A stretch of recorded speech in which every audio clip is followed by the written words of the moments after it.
African history. Anglo-Boer hostilities in South Africa. First Anglo-Boer War -1000, 880-1881, Jameson RAID -1895, Second Anglo-Boer -1000, 899-1000, 902. Anglo-Boer hostilities in South Africa. First Anglo-Boer War -1000, 880-1000, 881, Jameson RAID -1000, 895, Second Anglo-Boer -1000, 899-1000, 902. General causes for all. Traditional hostility. Mineral discovery. Presence of hardliners Paul Kruger and Cecil Rhodes. British imperialism. Uitlander question. Desire for independence by the Boers. British exploitative policies. First Anglo-Boer War of 1880-81. Specific causes. Encirclement of Transvaal by the British in 1877. Minor Boer farmer incident. Rise of a Liberal government in Britain 1878. Gladstone. Zulu victory against the British at Battle of Isandlwana 1879. Boer memory of British mistreatment at the Cape. Jameson raid of 1895. Specific causes. Economic conflicts and wrangles from Uitlanders capitalist. Conflicts as a result of customs and transport links. Differences in culture. Rise of imperialistic-minded Chamberlain. Second Anglo-Boer War of 1899-1000, 902. Specific causes. British desire to revenge. Need to overthrow the Pretoria Convention terms by the Boers. The British encirclement of Transvaal. The Jameson raid of 1895. Appointment of Sir Alfred Milner. Violation of the Pretoria Convention terms by the Boers. Anticipation of support by the Boers from Germany. Anglo-Boer hostilities in details. It was a European man's war fought in southern Africa between the Boers and the British from 1880-81. It was the first of its kind for a white man's confrontation on the African soil. A number of reasons worked jointly to explain the causes of the First Anglo-Boer War. The major cause of the war embedded in historical misunderstandings between the British and the Boers.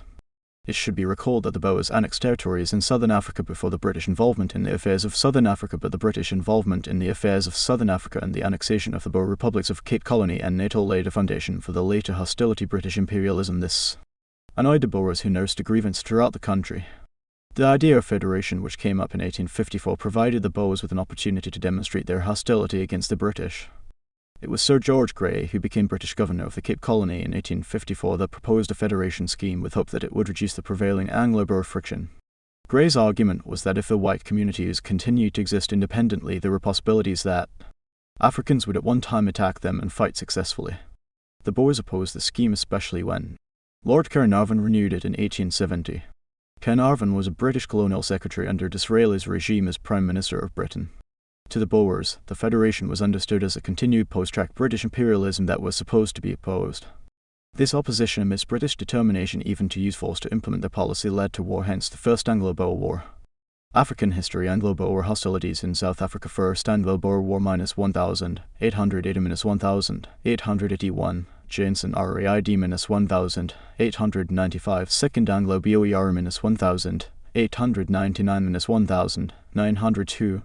The British annexation of Transvaal Republic in 1877.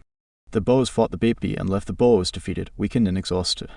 With the desire to control the mineralized areas of Kimberley, the British decided to implement federation plans. All these added to the reduced military strength of Transvaal. The British decided to engulf Transvaal, worried that the Africans like the Zulu would fight and defeat the Boers, causing another humiliation to the white. At the same time, the British felt the problems in the Boer republics could spill over to the neighbouring Natal British colony. However, 3 years later, they were able to fight for their independence back, hence the outbreak of the Anglo-Boer War. The mineral wealth of South Africa. The discovery of diamonds at Kimberley in Griqualand that was on the Cape Colony Orange Free State border in 1867 and its subsequent exploitation by the British angered the Boers. This was partly because the Boers had trekked inland earlier than the British and felt deprived of the interior mineral treasures that were next door to the Boer Orange Free State when the British reaped the benefits. Besides, the discovery of minerals made the idea of federation of the Boer republics and the British colonies not only, which the Boers detested, not only attractive but financially viable. The Blood River question. Since 1838, when the Boers penetrated the interior, they entered war with the Zulu over the control of the Blood River. The British Governor and High Commissioner Sir Bartle Frere decided to take advantage of this long-standing quarrel to promote the ideas of federation, which had earlier failed. Frere argued that the British would intervene in the Blood River quarrel and help the Boers to overrun the Zulu. Hence, in 1879, the British fought the Zulu and won the Battle of Ulundi, the fight that was intended to help the British. Though the British were the victors, they had been weakened, a situation that increased the Boer protest against British influence. When the British triumphed, the Zulu threat was no more, which made Transvaal to adopt policy that prepared them for war. It was this protest that prompted a war between the Boers and the British in 1880. 1881. Change in government in Britain. The coming to office of the Liberal Party increased Boer nationalism and cemented the war interest. The British Prime Minister condemned the annexation of Transvaal as unnecessary and reasoned that the Boers be given an opportunity to run their own affairs and form independent governments. Gladstone also condemned British imperialism and argued for a peaceful coexistence. This was support to the Boers, yet the British in South Africa never enjoyed similar support from their home UK. Boers were thus provided the Boer the moral urge for war, hence the First Anglo-Boer War. The Boer War incident. This incident sparked off the First Anglo-Boer War, concerned a small farmer who was sued for non-payment of tax. As a punishment, the British administration confiscated and sold his property. This act provoked a band of Boers to rescue the property. Though the property was rescued and given back to the farmer, this attack on British authority was provocative and left both British and Boers engrossed in combat. Naturally, the Boers of Transvaal had for so long wanted a strong and independent republic controlled by themselves. They did not want any foreign rule. This made them to mobilize other Boer republics in a war against the British. The character of Paul Kruger. This was the president of Transvaal Republic at that time. He was determined to attain a self-rule following the mineral discovery that left the Boers developed militarily, politically, and economically.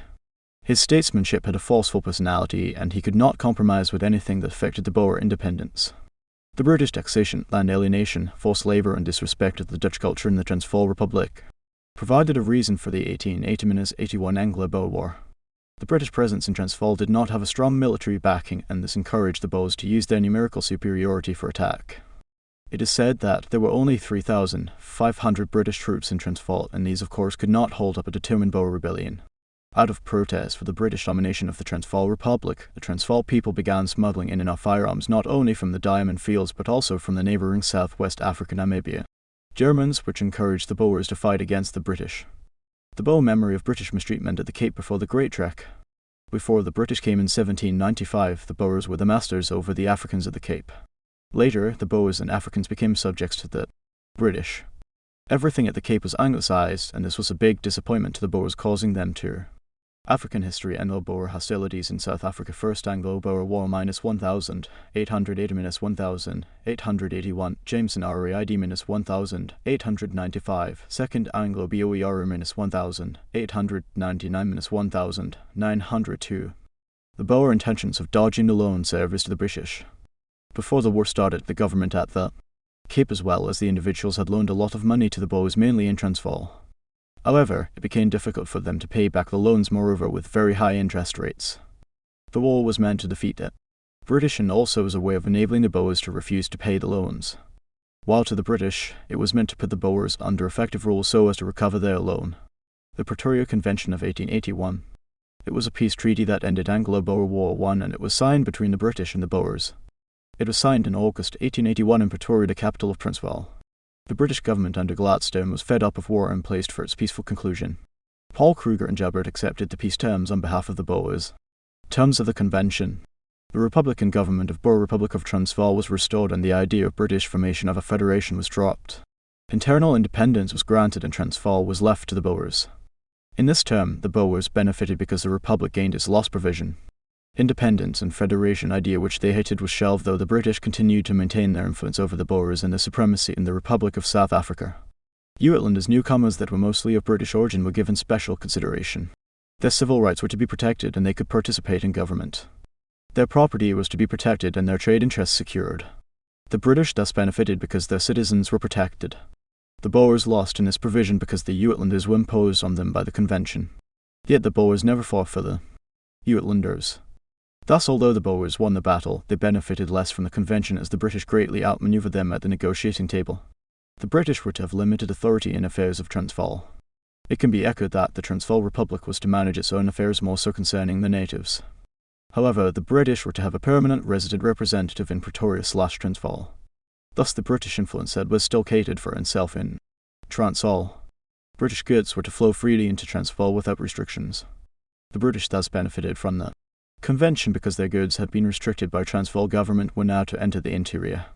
It is vital to recall that this provision provided for the long-cherished idea of free trade, which the British hoped was a tragedy because they lost control over trade.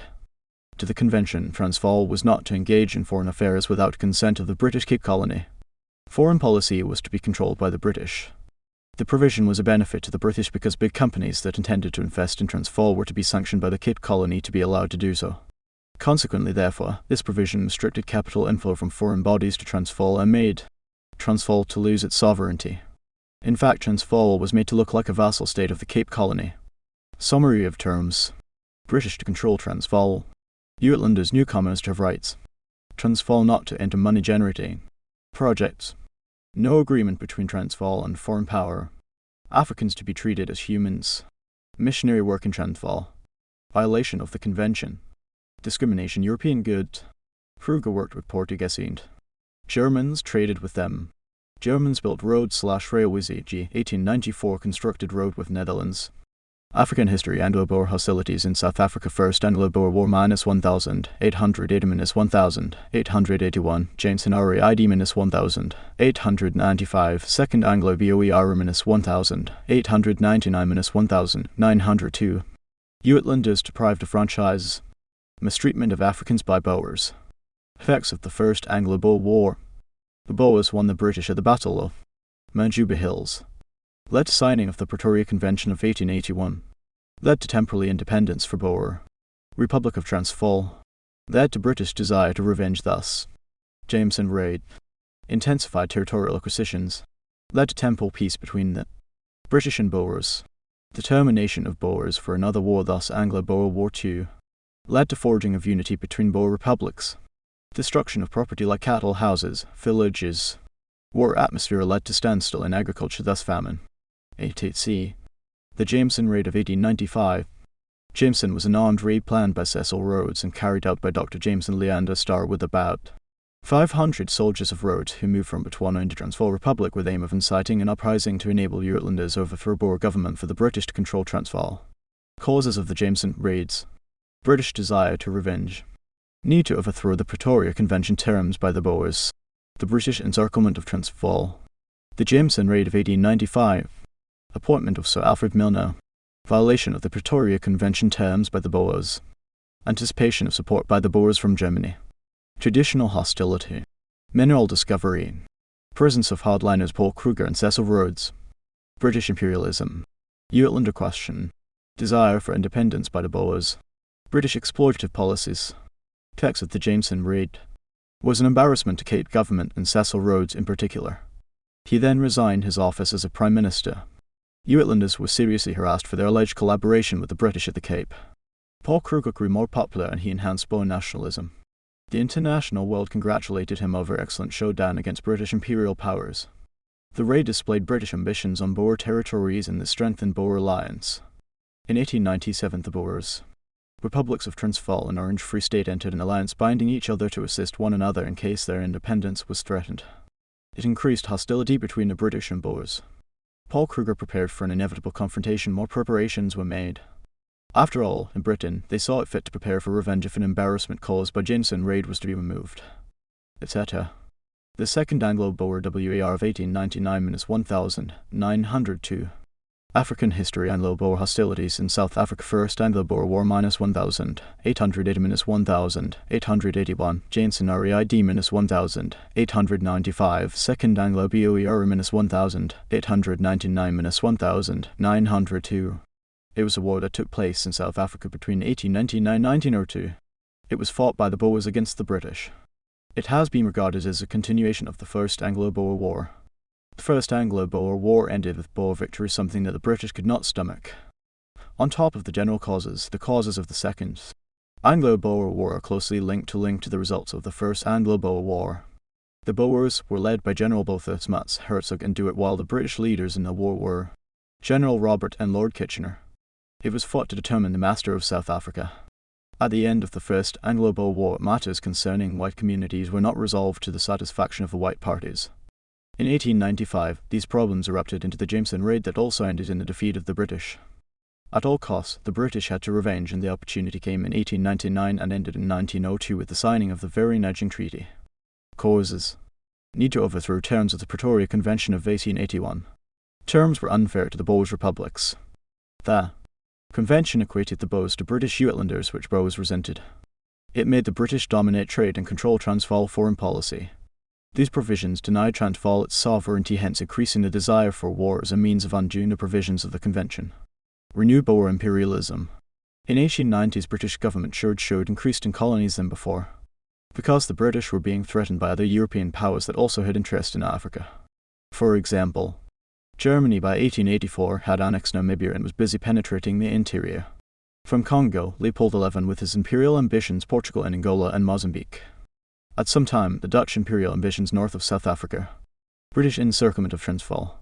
Both the British and Boers in South Africa wanted to be supreme. Under Paul Kruger, Boers wanted Transvaal to be the main state with access to eastern coast for easier trade. On the other hand, the British wanted to advance in all directions and block the Boer outlets. In 1895, the British annexed Bechuanaland, Botswana, hence affecting the small Boer states of Goshenland and Stellaland. To the east, they annexed St. Lucia Bay and Delagoa Bay, thereby blocking the Boer trade outlet. In 1890, Cecil Rhodes of Cape Colony took up Matabeleland and Mashonaland. This encirclement made the Boer republics locked up and threatened with economic and political suffocation. This move culminated into the Second Anglo-Boer War. The Jameson Raid of 1895, most significant factor, was carried out by British and Boers. Unfortunately for the British, Jameson Raid was crushed and its commander arrested. The British were bitter for having lost to Boers. They always nursed the desire to revenge against the Boers. The raid also intensified the suspicion and fear the Boers had for the British, hence war. The British had earlier on been defeated by the Zulu at the Battle of Isandlwana. On the top of that, the Boers also defeated the British at Najuba Hills in 1881. Those two occasions when the British were defeated clearly indicated that the Boers, once again, if determined, had capacity to defeat the British. This reason they decided to try it again in 1899. The British had for a long time been trying to create a federation union of South Africa white communities, but blocked out of the way before the British could realise their dream of having a united South Africa and exclusive mineral exploitation opportunities. Thus in 1895, the British fought a strategy of defeating to dictate terms of the South African Union. Boers need to safeguard their independence, which the British tried to interfere with, like in 1899, the British surrounded Transvaal with an army and Boers told them to withdraw within 2 hours, an idea they rejected. The Boers had no other alternative but to fight for political survival. Support from Britain. British officials always exaggerated Boer threat to home government to get support of resources to fight. Thus the British were protected in South Africa at all costs. Discovery and exploitation of minerals in South Africa intensified desire to control minerals wealth. British need to dominate and monopolize all minerals, while Boers never wanted British to interfere in their internal affairs. Appointment of Sir Alfred Milner in 1897 was the last major event in the outbreak of the Second Anglo-Boer War. The new British Premier Chamberlain appointed Sir Alfred Milner as a new High Commissioner in South Africa in 1897. Milner, Cecil Rhodes, wanted the Uitlanders to have a strong political say in Transvaal government and encouraged them to rebel if need arose. He also exaggerated his feelings against Transvaal in his reports to African History, Anglo-Boer Hostilities in South Africa, First Anglo-Boer War -1880-1881, Jameson RAID-1895, Second Anglo-Boer -1899-1902. The Boers lost their independence on being defeated by the British, and they were forced to sign a Vereeniging Treaty of 1902. By the Vereeniging Treaty of 1902, both English and Dutch became the official languages of South Africa. The Boers were promised self-government in the near future in the terms of the Vereeniging Treaty. The Boers were to be compensated with £30 million for the property lost during the war.